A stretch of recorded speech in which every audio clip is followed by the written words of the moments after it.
Hello everyone, I'm Dhanya. My topic about innovation is on dust-free duster.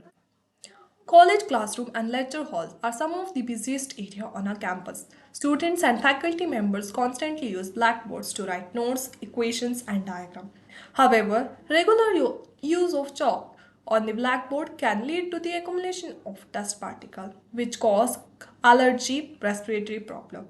To address this issue, we have explored the use of liquid substance such as alcohol to decrease the dust generated on blackboard. It is an effective way to keep the environment clean and healthy. To use alcohol as a dusting agent on blackboard, you will need to take a soft cloth or a microfiber cloth and apply a small amount of alcohol to the cloth. Ensure that the cloth is damp and not soaking wet.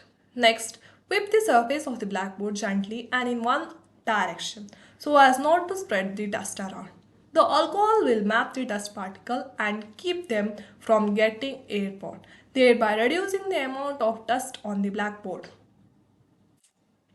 Materials required are a wood or any other material duster, a little amount of alcohol which is stored inside the duster, a soft cloth or a microfiber cloth in which a small amount of alcohol is applied.